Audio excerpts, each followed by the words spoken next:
announcements at the beginning. They'll be all right. All right.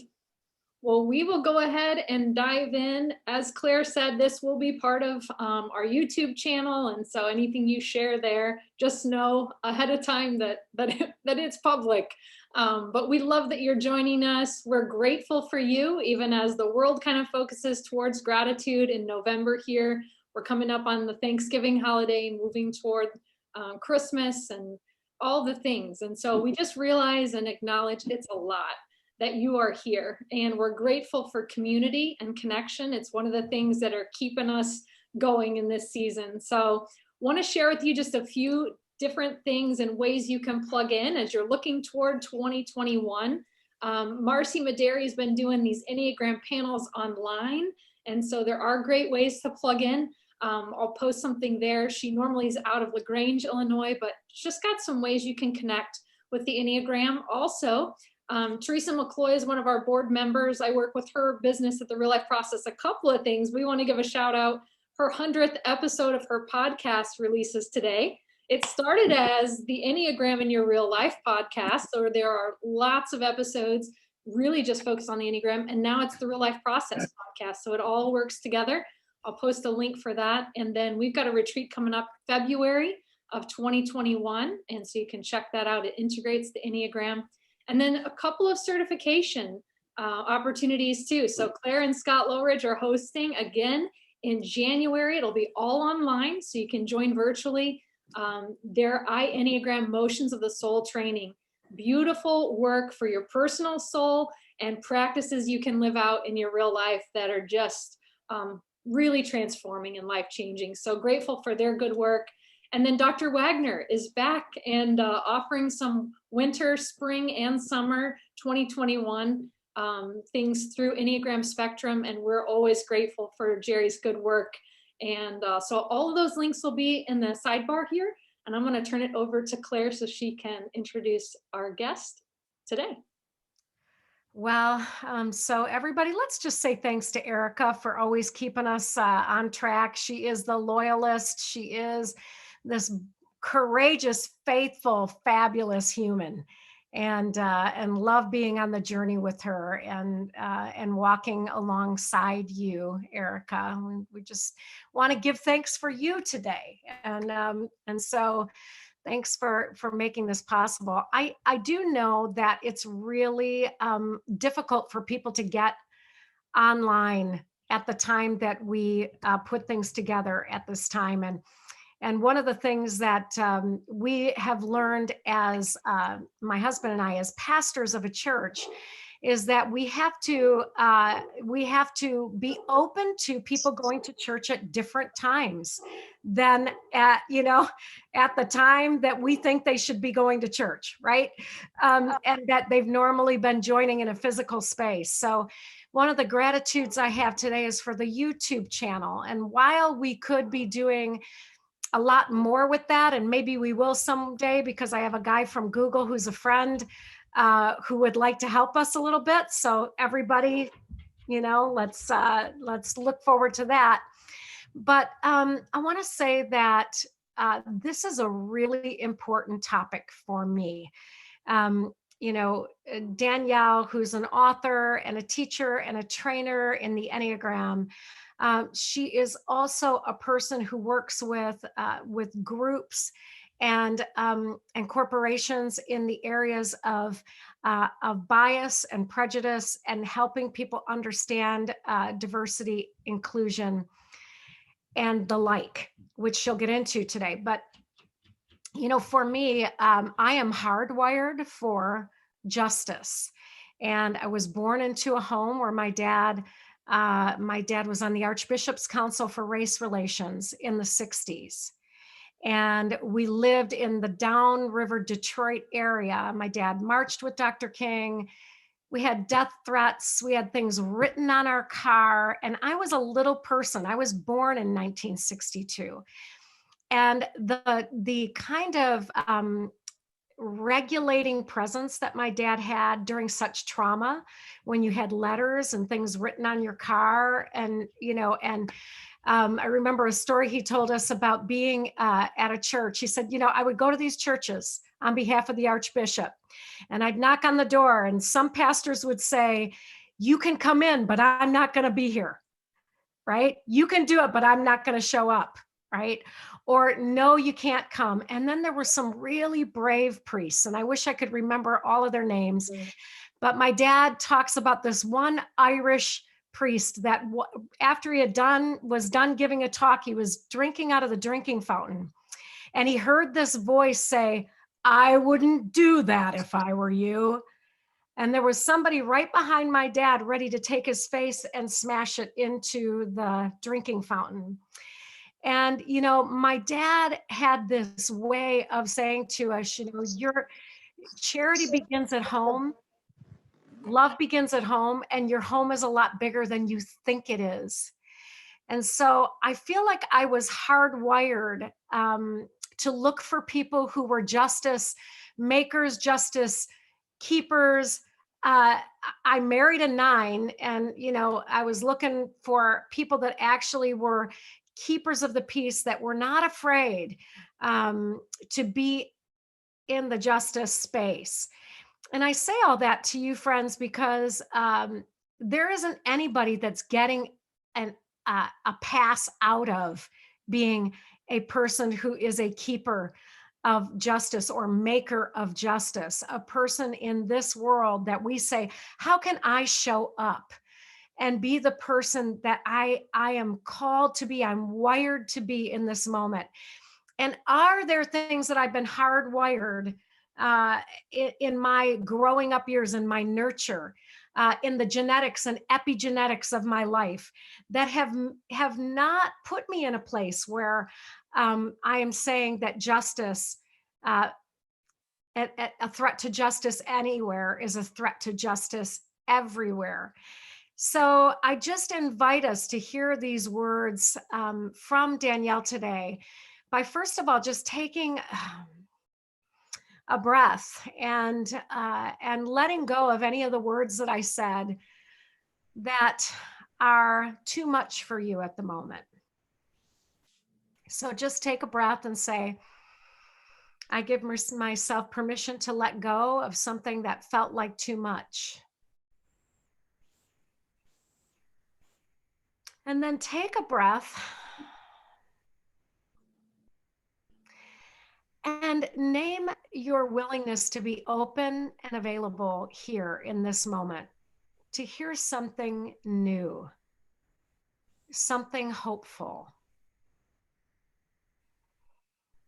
something invigorating,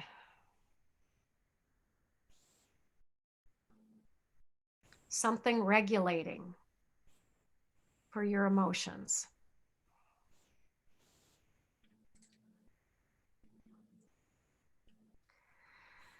And as you take a breath, just notice if you're holding yourself tensely in any way, and see if you can breathe in and around that space.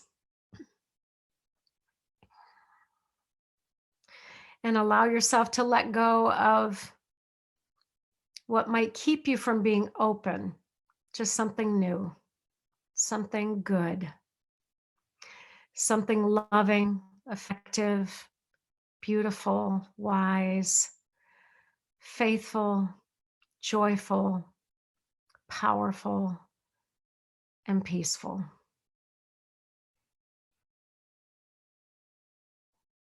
And in whatever way you open yourself up, for me, I love a line from Ted Loder's prayer: "Oh God, gather me to be with you as you are with me."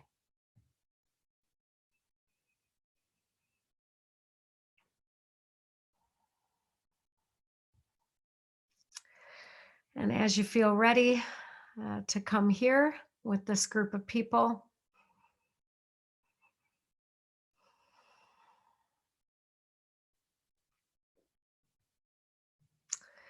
we want to welcome Danielle and the gifts that she has held in her own Imago Dei self. And we just say thank you. Thank you for being here, Danielle. Thank you so much for having me back. I was really excited and still buzzing from the last time that we were together. And I also just want to acknowledge and really savor my gratitude for everyone's willingness to explore what we can no longer ignore. One of my teacher's names is Robert Holden, and he said during a training, the leader is the person in the room who recognizes the truth. And so, by very nature of noticing that we are in a racial crisis in our country, you are already leading, you are already moving us through and out of the crisis that we have found ourselves experiencing. And so, I want to start off with a brief story, part of my personal story. My mom was a young mom. I was born in 1982. My mom was 17 when she got pregnant, and her due date and her first day of college were in the same week. I was a Christmas present. So I was born in September. Um, and so my mom deferred her first year of college. She decided that she did not want any welfare, any governmental help. She went to intern at NASA, was pregnant at NASA. She always says, anytime I mention any interest in space or astronomy, she said, that's because I was working at NASA while you were in my belly, you know? And my mom worked really hard to continue. She said, I'm pregnant, but I still have dreams. And so she worked really hard to accomplish her dreams. And I watched her go to college. We went to college at the same time. I watched her really move herself out of a very, bleak situation. She survived a marriage to my father that was very violent, domestic violent survivor here, and went on to she runs marathons now. And I mean, I'm in awe of this woman, and she's a great grandma. During my senior year, she was so proud of me. She said, you're doing so great. I had a 3.9 GPA. I was graduating with honors. I'd already been accepted to college with over $30,000 in scholarships to Baylor University. And I had survived high school without any major scandals or incidents, right? And so she said, I have a surprise for you. I have been saving up for your prom. My prom was okay, but it wasn't ideal because I was pregnant and I couldn't wear the dress that I wanted and all this stuff. She said, so your prom is going to be amazing. I've been saving up. We have no budget. She was like, let's go to Neiman Marcus. I don't care what the dress costs. I don't care what the shoes costs. We're going to get you exactly what you want for prom. And I was like, so we had never really shopped at Neiman's. We walked through Neiman's, to the other side of the mall. And so she was like, no, we're parking at Neiman's and we're going to the gown section and you're going to pick out a gown for prom. So we got dressed. We went to our Chick-fil-A. We were so excited to go upstairs to the gowns, and we were greeted by a sales associate who was a middle-aged white woman. And I'm so excited. I was like, I'm here to buy a prom dress. And she said, oh, these dresses are really expensive. And we were like, we know. Take us to them. And she goes, no, you don't know. You don't understand what I mean. These dresses are very expensive. I think they may be too expensive for you. And I was like, no, it's fine. This is our plan. Like my mom said, and she said, I'm sorry. I don't think that you're going to find anything for you here. And she would not let us get past her to try on the dresses. And eventually my mom said, let's just go. My mom knew what was happening. I was 17, so I really wasn't extremely aware of what was going on. But my mom, being born in 1964, she knew exactly what was happening. And we went to Macy's and I got a dress and it was fine. And that moment really stuck with me because I was so excited to be able to pick out a dress, create a whole look. And I was more excited for my mom, who had accomplished the American dream. And in that moment, she was realizing a dream. And a woman who did not know us, did not care about us, and had a very small story for Black people, delayed and denied my mom from being able to realize a dream. And in doing so, because this was 2000 and Neiman's was still operating on commission, in doing so, she cut her own pay short that day because she missed out on what would have been a pretty significant sale. And I just thought about that. And it rolled around in my head, and I started teaching diversity and inclusion even in high school. When I went to Baylor University, which is a Baptist private, primarily white college in Central Texas, I would make up games and teach diversity through games. And my entire youth and young adulthood was around creating these bridges so that folks who were in different cultures from different walks of life, generations, identities, and expressions could do what Reverend Renee August says, which is create bigger stories for other people. And what happens when we create a bigger story is we increase the capacity for miracles to happen in our own story. And the Enneagram is such a powerful tool for exploring first how to create a more compassionate and bigger story for ourselves. And I found in all of my training experiences that once people begin to create a larger story for the multiverse that they are, once people create space for their own contradictions, once they create space for their childhood stories and their basic, very specific fears and their very core needs, once they start to understand their true essence, their highest mind, their virtue, once they understand even how their passions and fixations work all together as an alarm clock that can point us back to essence, once people start to develop that kind of self-compassion, self-acceptance, and self-mastery, their willingness to welcome the same compassion and respect for the multiverse that other people are begins to brim over into their relationships. So I started to notice in 2018, 2019 that the conversations would naturally organize themselves around diversity and inclusion, because you would have an African American woman who would say a type 5, who would say, I have so many observations, I have so many nuggets of wisdom to share, but because I am a African American female, my wisdom is diminished and dismissed, and my team is missing out on my insight, right? And I would watch organizations restructure themselves and pivot their attention and intentions because they were able to see through the wisdom of the Enneagram what superpowers were not being leveraged among us.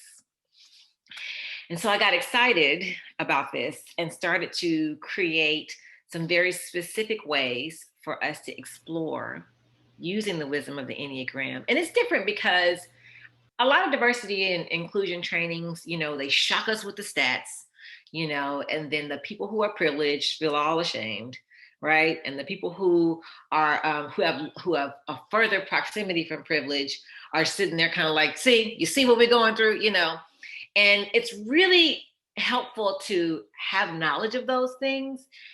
However, shock and shame are kind of like Scotch tape, trying to stick a billboard on a wall with Scotch tape.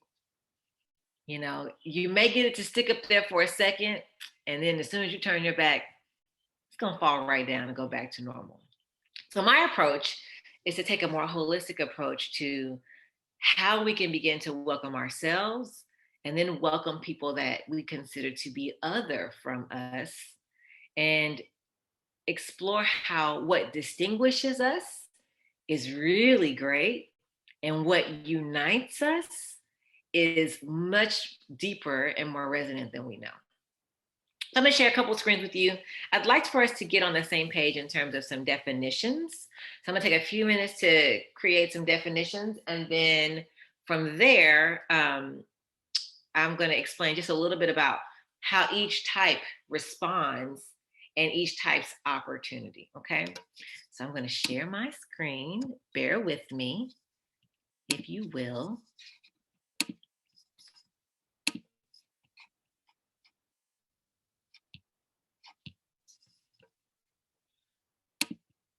Okay. And I love talking about the intelligence centers. As you all know, we are fully integrated in our head, heart, and gut intelligences.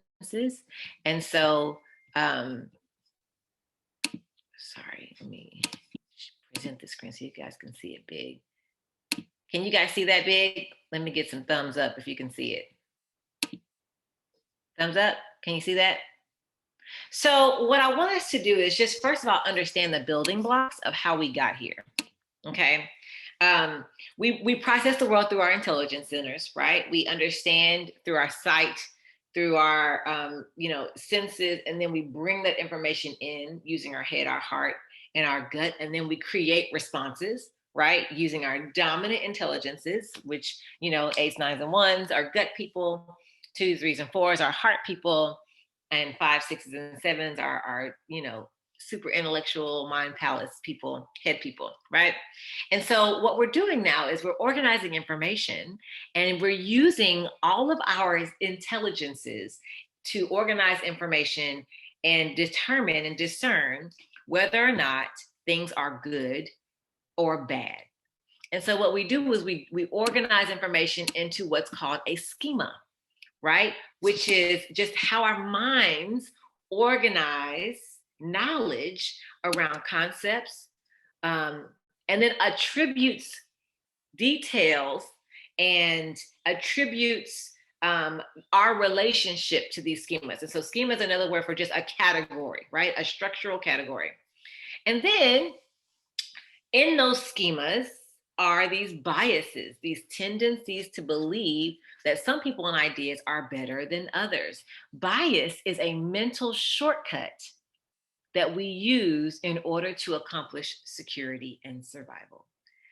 Back in the early human days, we began to develop these mental, neurological pathways, these dendrites, right, around caves and other species of animals and jungles and different terrain. And we would say, okay, so that I don't die real quick, let me just categorize these areas, and so that I understand how to move about these areas, these people, these animals, these areas of the terrain have these qualities, and these qualities have this impact on my survival, right?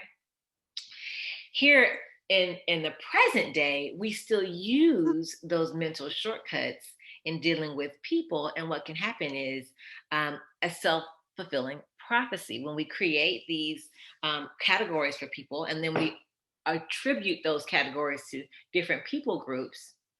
Then what happens is we get a reaction that confirms our bias. And so if we take, for instance, any stereotype, and we approach a person with an assumption of that stereotype, and then that person reacts, their reaction is going to confirm that our hunch or that our bias was correct. And then we then double down on our bias. And so it's important to understand this, that most of our biases are not biases that we created, they're biases that we inherited. And so I want you to just think, while I grab my charger, I want you to just think about biases that you may have inherited. What did your street that you grew up on tell you about certain kind of people? What did your church that you grew up in tell you about certain kind of people? Your school, the kind of people that worked in your home versus the kind of people that socialized in your home, right? And so these small details that we take in through our childhood helps us to create assumptions about the way that the world works. And that creates our childhood world view.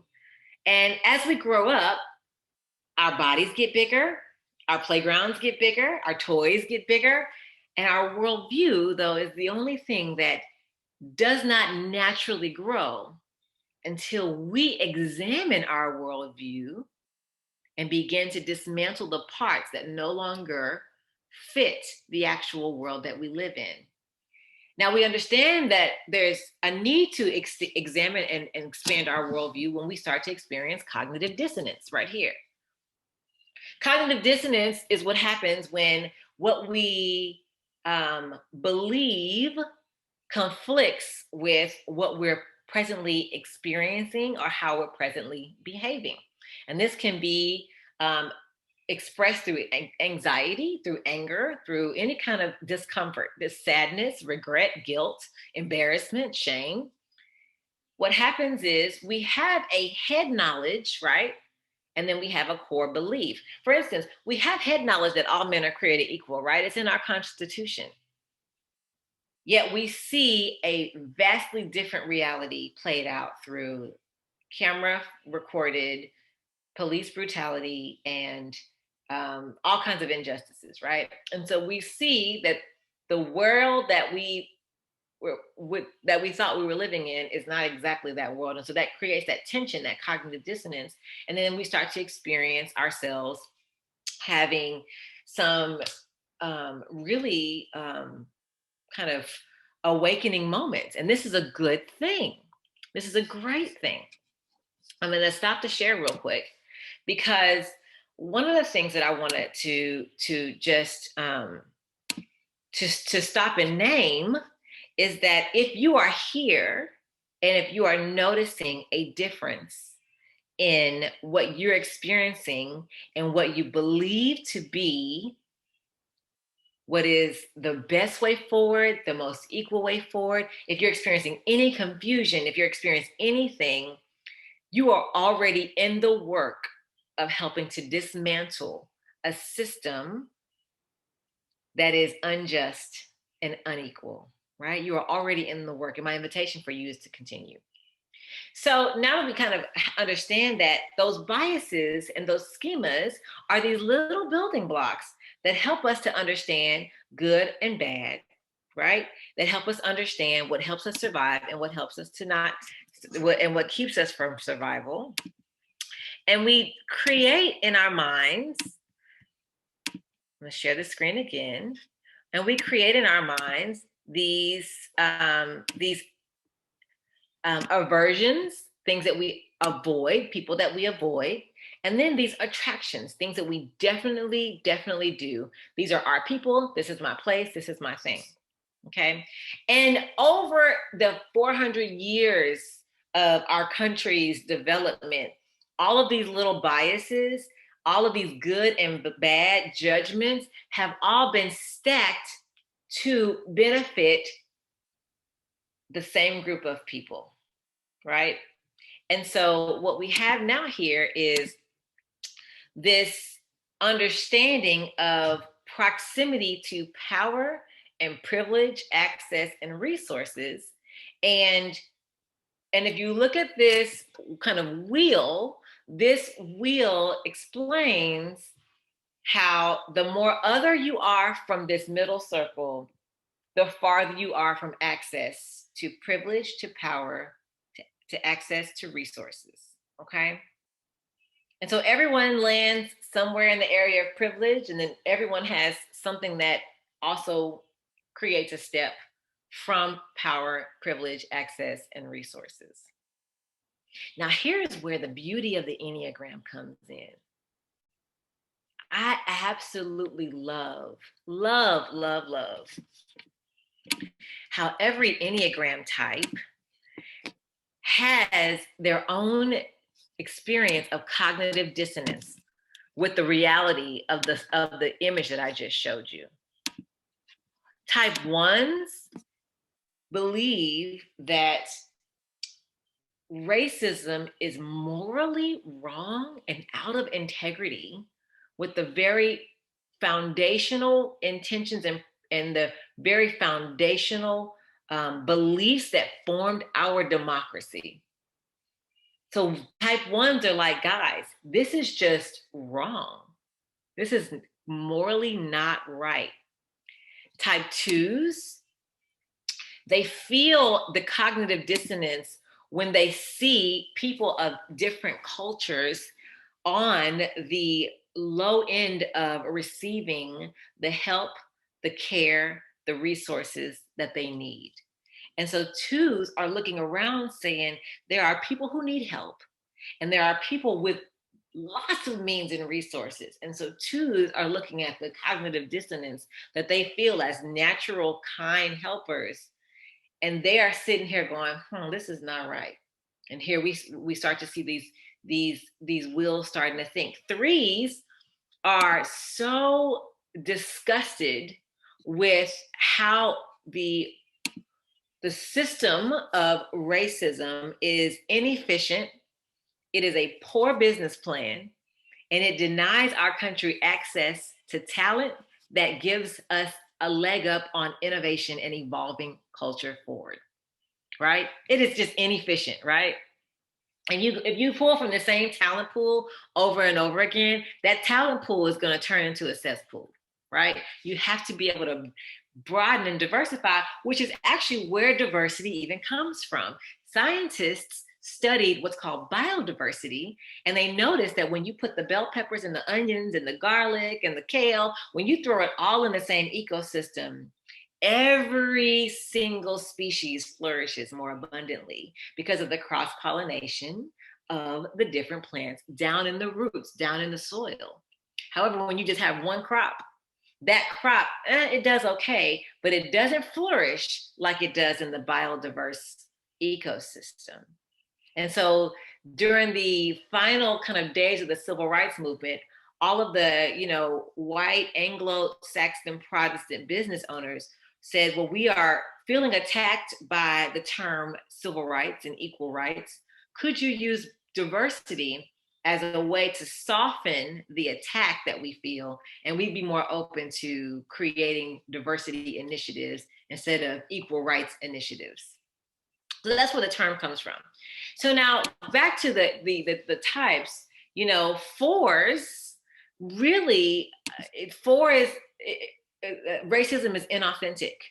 Racism does not allow for the beauty and the broad nature of everyone's unique contributions to come forward.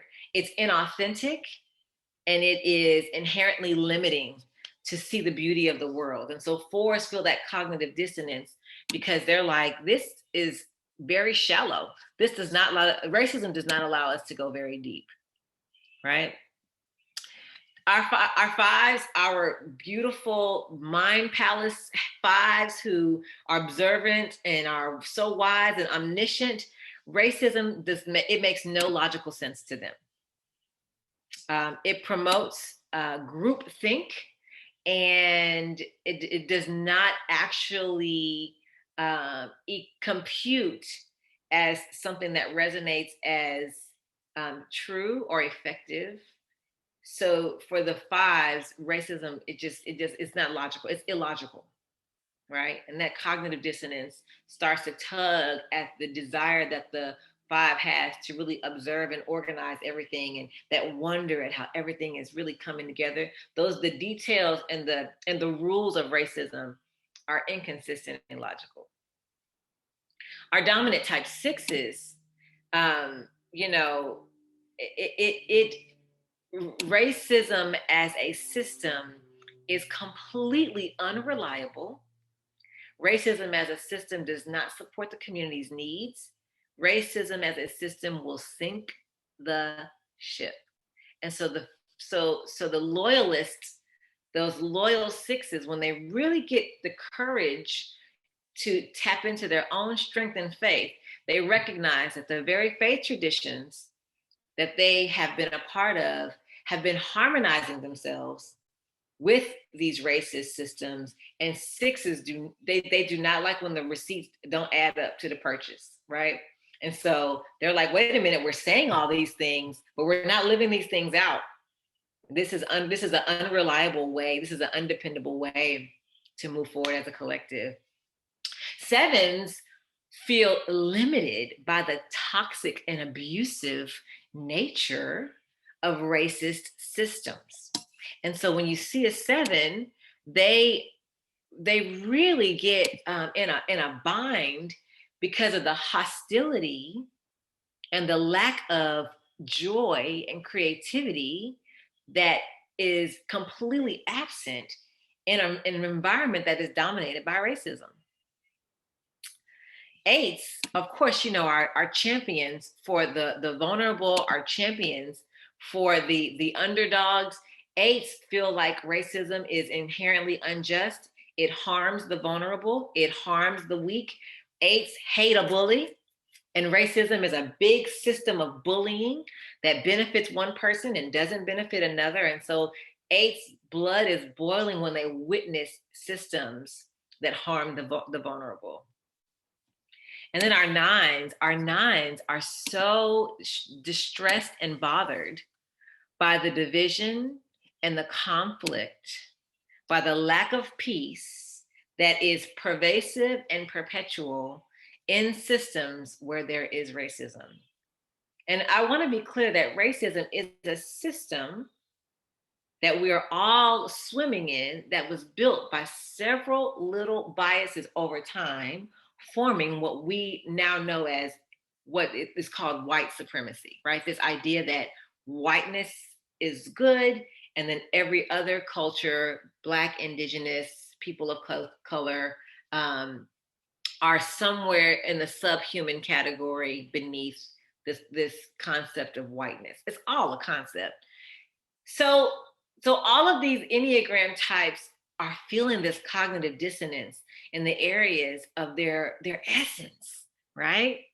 And if you are in that space, I want to invite you to really notice and sense into exactly what about these systems does not sit well with you, because that is your area of contribution. That is your area of showing up. It doesn't mean you got to go find, a Black neighborhood and start passing out stuff. Please don't do that. Don't tell them I told you to do that. I'm not sending anybody to the hood with the Enneagram type. Don't do that. Okay. However, what an opportunity we have to fully access our essential nature and be a contribution in that area. So our dominant type ones, I'm going to go around again. Our dominant type ones, the vision of holy perfection and the virtue of serenity. A dominant type one is so good at seeing what is there and then seeing what is not there that would make it just a perfect situation. And so dominant type ones can walk into their professions, they can walk into their church groups, they can walk into their schools, the communities that they have, and they can say, okay, I see a great community. Where are the people of color? Where are the women in leadership? Where are the folks who identify as queer or bisexual or trans? Where are they, and why don't they feel like this is a safe place? Right? And begin to work from there. Twos, generous, loving heart. Twos can take that freedom and that humility and say, who needs freedom now? And what can I do? What can I give? How can I walk alongside? Who needs freedom? Who's experiencing the heel of oppression on their neck? And how can I, in my generous nature, go and just ease the burden of that heel? With resources, with companionship, with love and respect. Threes, that harmony, that hope, that desire to innovate, that authenticity. Threes can say, I don't know what's going on. I don't really know how I've been complicit. However, I do know what I want to see, and I want to connect with the people that I know and leverage the talent, the beauty, the innovation that is possible. And I want to start working toward the innovation that is possible right with the people that I have, the people that I know, the places that I know. So they can bring what they know will happen when we unite, the innovation, the growth that will happen, the forward movement that will happen when we unite. They can bring that knowing to the communities that they want to serve, to the people that they want to connect with, right? And they can even speak to that to people who don't believe that we're having a crisis of race in our country. What are we missing because we are so divided? How are we falling behind threes because of this inefficient system? Fours can bring that beautiful sense of origin and equanimity to the folks that they have and the folks that they want to connect with, and speak to the beauty of every single person that they see. They can call out and name the beauty and the value of every single kind of person they can see. Share that with the folks who need help broadening their vision and growing their stories, as well as affirming that in the Black, Indigenous, people of color, the gay, the lesbian, the trans, the queer, the disabled, the other in their lives, right? Fives can share logical, concise information about why this system is incorrect, why it's illogical, why it's to our detriment, and leave it at that. Fives are so good at sharing just the truth of wisdom. They just hold it right there for you. Fives can say, hey, this is actually illogical. This makes no sense. It's at the same time as it is hypocritical, it's detrimental. Sixes have such a wonderful way to maintain long-term relationships with their courage and their strength and their faith. When sixes decide to stand up and speak truth to power, power listens and shifts, because power is so dependent on the sixes' support, right? And so the sixes can say, I will not support this until we create an environment where everyone in our community can thrive and survive. I will not continue to share my service. I will not continue to be loyal until we are loyal to everybody. Sevens, man, that holy plan, that sobriety. Sevens can look around at everything and wonder, and then immediately sense into how everything is wonderful. Sevens can bring that charm, that joie de vivre, that upbeat nature, that energy into their conversations around how we need to dismantle racist systems and create systems where we can enjoy the beauty, the abundance, the satisfaction, the fulfillment that happens when we unite, that when we respect each other in unity. Eights can speak directly to what's wrong, why it's wrong, what needs to change, and why we need to fix it. And they can stand there like a statue until it happens, you know? And then our innocence and our ability to grasp the truth is modeled by the eights in their essence. Our nines have the ability to speak to both sides in a way that is non-judgmental and bring them into the midline of peace. And so I'll conclude with this. For those of you who are still saying, okay, I understand this part and I understand this part, but I still have a hard time imagining what's going on, I want you to revisit your own childhood wound. I want you to revisit the very thing that motivates your basic fear and ignites and triggers your passions and fixations. Imagine that feeling of being just inherently wrong, that feeling of being unloved, or the feeling of being unworthy that the three sometimes struggles with, the desire to be unique and the fear of being abandoned that the four experiences. All of the childhood wounds, you can bet your bottom dollar that every person who has experienced racism, sexism, oppression, who has experienced othering in this country has felt the fullness of your childhood wound. So you do have some imagination for what people are going through.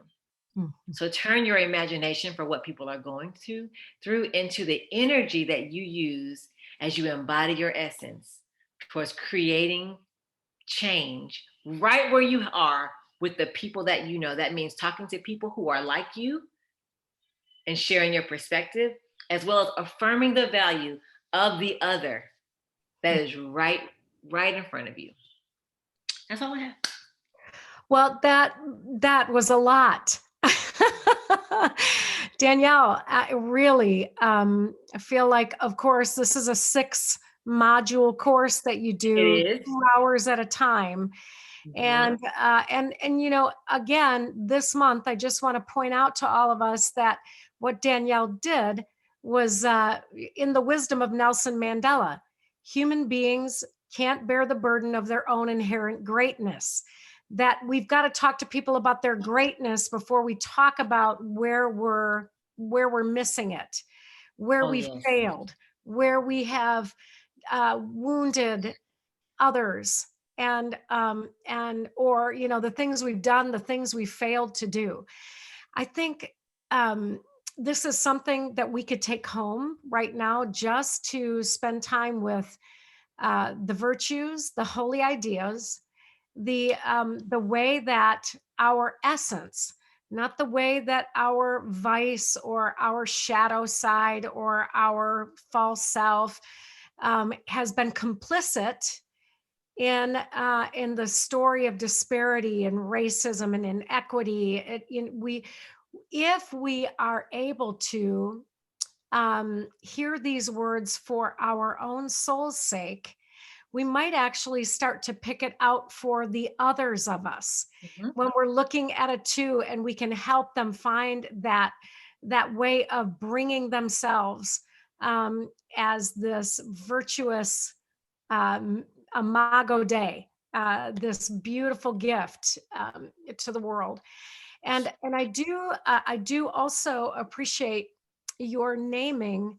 Don't just go out there and do something in a neighborhood that is not yours, but begin where you are with the Start with who you people, have. with who you have, right here in your, maybe there's somebody that lives with you right now. That might be the beginning, right? And then in the places that you go, I really appreciated also your wheel, and I wonder if you might share that with all of us, maybe post time here. I was in a Michigan Human Trafficking Task Force meeting, and we were talking about the issue with Native Americans and their murdered women, that they missing and murdered women. That this is if you're not a part of the Native American culture, maybe you don't even know that. Mhm. But people have sisters and mothers and daughters that are missing and or murdered, that because they have their own their own government, right? And we won't get into that right now, but I want to say we don't see our neighborhood. We don't see. So here in Calhoun County, we have a tribe here and a casino here, and those folks have been amazing at working with us against sexual assault, domestic violence, and human trafficking. The Native Americans are our friends in this neighborhood. But I really didn't know what I didn't know until I was in the meeting this morning about the pain that my Native American sisters are living through. So now they're in my neighborhood. These are the people in your neighborhood, right? And to know what is ours to do. So I just want to take a moment and consider, who are the people in your neighborhood, in the house you're in the groups you're already involved in, and how might we then bring ourselves to these people and then see our neighbors as that holy idea of the 1, 2, 3, 4, 5, 6, 7, 8, 9, and not just the ways. Because you know what, Danielle, you could have spent 45 minutes with us giving us a chastisement, and what you did was say, here's what, this is who you really are, This is your essence, right? And you do have biases based on where you've been raised and the schools you've gone to, etc. But let's go back here so that we can begin to open up in that space. And I don't Claire, know. I just want to say biases can always be dismantled. Essence is never lost. So if you build on who you are at your core, that part can expand. Biases and old programming can fall away. And I also think that it's important to start with the other white people that you know who may have voted differently than you, who may have different biases, who may be doubling down on their biases, and have those conversations there as well. Because one of the things that we've been made aware of is that based on the voting patterns that we've observed, our country really has told us exactly what many people believe and think, right? And so there's work to do everywhere with everyone that you have, right? There's a dual function of this where you can talk to your family and give your family the glimpse of the essences of the other, as well as affirming that when you are in the company of people who are different than you, right? Well, and what I'd like to add to that, Danielle, is that you said, what we think, but what I'd like to say is that the body keeps the score. And there are things that we know at a cellular level, at a bonular level, that we may not even be aware of the cognitive dissonance, but that we actually have information stored in the cells of our body that unless we begin to do the work around where was I raised, where did I go to school, what were the conversations I've had, who are the friends, who has eaten at my table, right? Not who I worked with at the office or has worked for me, who has been at my table. So I say that to say, because a lot of people will say, I am not a racist. I am an anti-racist. And yet we would say maybe at a cellular level, there is something happening that you're not aware of. And so what did you say about if we don't ignore, we can explore? Hey, you can't ignore, you can't explore what you choose to ignore. Yeah. Yeah. So all of us know that it's 12:54 and that we could talk to Danielle for days. And that we might just want to take your course in January around these things. And so can we just say, in just a word going around the circle, can you speak a word of grace over this group, and maybe even specifically Danielle, for all she's poured out to us in this moment? And I just want to let whoever feels inclined to speak that word over Danielle first to just unmute yourself and say that word, not a story, but a word over our friend Danielle.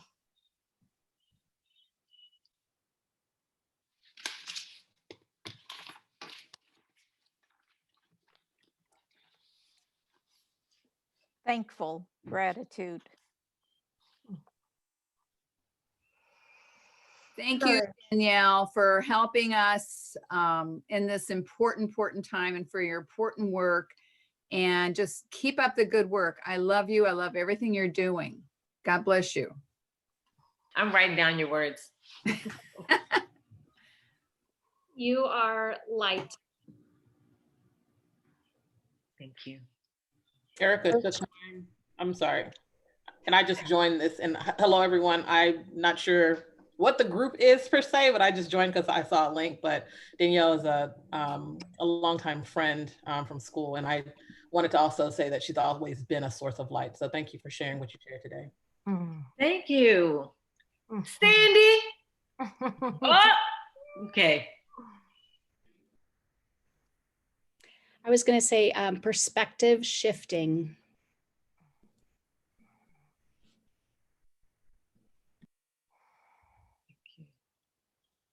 Courageous. Thank you. Powerful and thought-provoking. Thank you.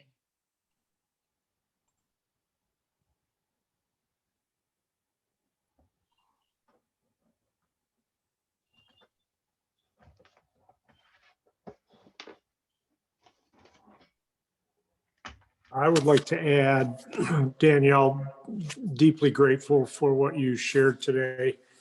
My prayer for you, my hope for you is that you get the appropriate opportunities to share your wealth of insight. Thank you. Thank you, Scott.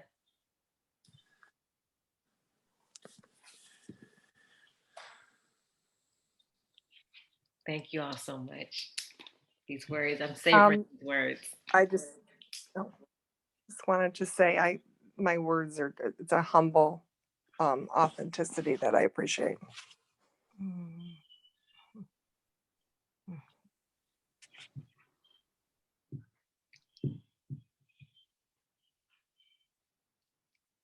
Anyone else before I close us up?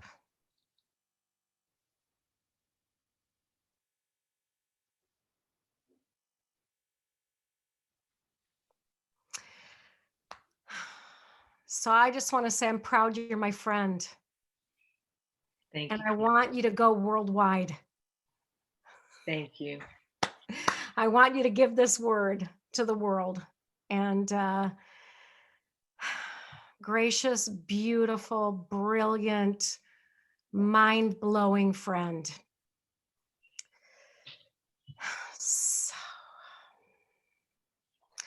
So everyone, bless you. We're going to take the month of December off and just do a happy hour.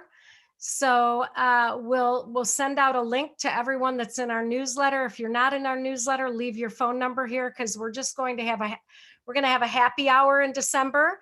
Everybody bring your particular favorite drink, and we're going to raise a glass to 2020 leaving, and the gratitude for what we've learned, and hope for what we're going to take into the next season of our lives.